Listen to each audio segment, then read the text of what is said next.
Aniline City Stories, The Diamond Murders, Case 5. The Deal. Written by Richard Dursley.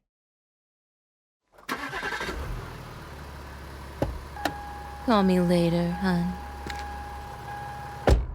I sat back in the driver's seat watching her withered, gaunt frame stumble through the storm. She'd looked me in the eyes as she told me she was in love with me. Their eyes are always the last thing to go, clinging to their former life, a life before the needle did its work. In time, even the eyes become glazed, losing all except the need for their next fix. It wouldn't be long now. There was a time when nobody could resist her. With just one look, she could persuade a priest to shoot up, but she had to try the product. Now all I could see was desperation. There's nothing less attractive than desperation.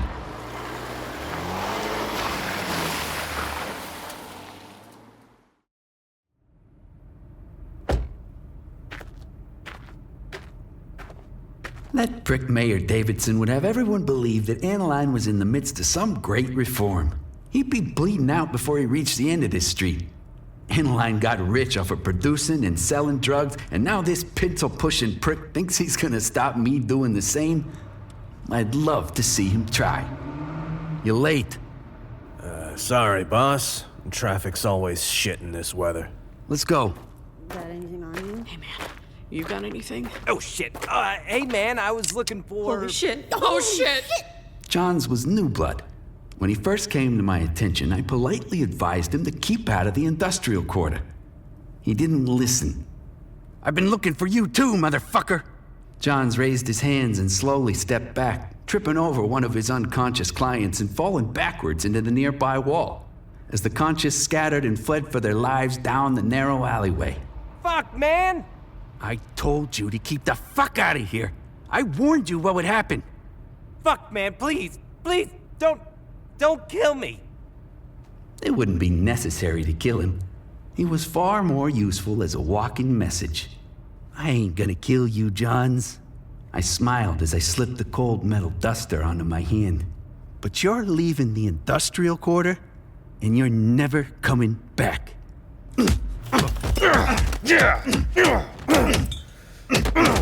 You heard him. I had to hand it to him. He took it like a champ. He wouldn't be coming back here, and the sight of him stumbling out of this shithole would ensure that people got the message. Stay out of my fucking quarter. Good work. Go treat yourself to something nice. Hey, thanks, boss. Huh? Watch where you're fucking walking! My hand burned as a scratch began to appear, distracting me momentarily from the void where my wallet once resided. I should have seen it coming. Son of a bitch! What is it, boss? That motherfucker just took my wallet!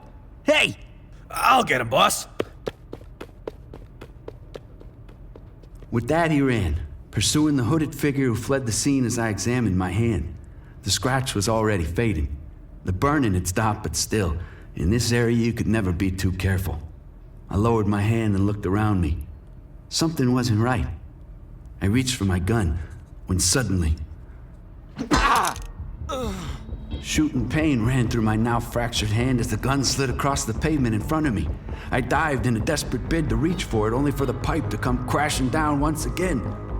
I rolled across the soaked pavement away from my attacker and got to my feet. The hooded thugs stepped back, raising their pipe to the air once again as they prepared to strike. The hood, combined with the bandana tied around their face, hid everything from me. Everything that was, except for the burning rage in their eyes. This was personal. Do I fucking know you? My attacker froze briefly upon hearing my voice. Something registered in those furious eyes.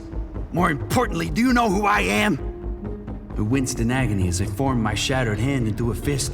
If I could stall him long enough for the hand to become numb, then I'd have a fighting chance. Sadly, they weren't gonna give me that chance.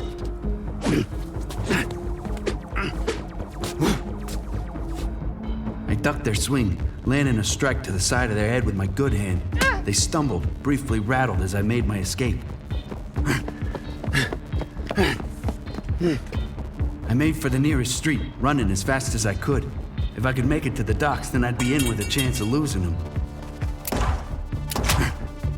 My body surged with piercing pain as the bullet exited through my abdomen and painted a nearby dumpster in my blood. They'd emptied the clip in a sloppy, untrained rage. Bullets ricocheted off the walls and nearby street furniture as I made my escape.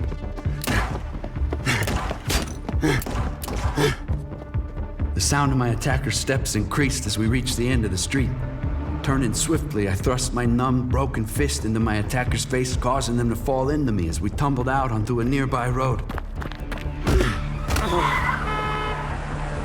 I stumbled to my feet. Warm blood flowed from my abdomen as I clutched at it with my good hand.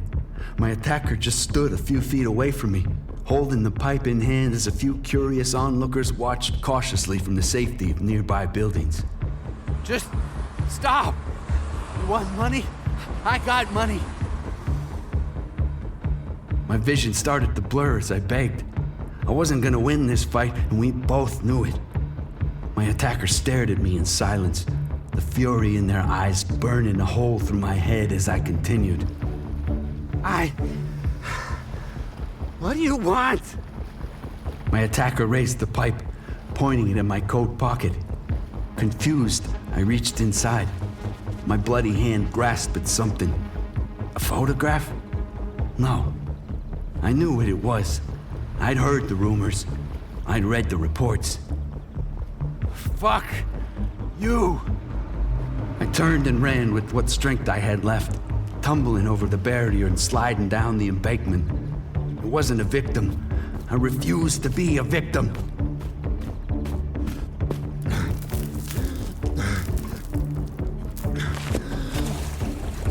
Through my blurred vision, I saw the shape of my attacker, standing at the top of the embankment, watching on as I was pulled away by the river's current. I'd made it. I allowed the river to take me for a moment, letting the current carry me to safety as I attempted to regain my breath from the ice-cold plunge. Then, summoning what strength I had left, I attempted to reach the shore. I kicked with my legs, but it had no effect on the raging current.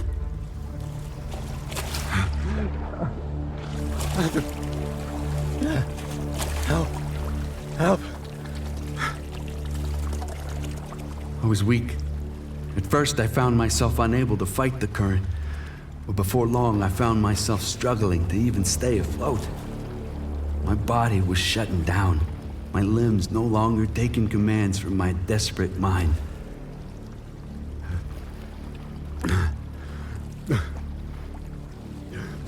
Help! Help me! The blurry shape of a man watched me from an overlooking building. A couple saw me from the road, but my cries for help fell upon deaf ears. People just watched as I panicked and cried for help, flailing hopelessly in desperation against the current. Desperation. There's nothing less attractive than desperation.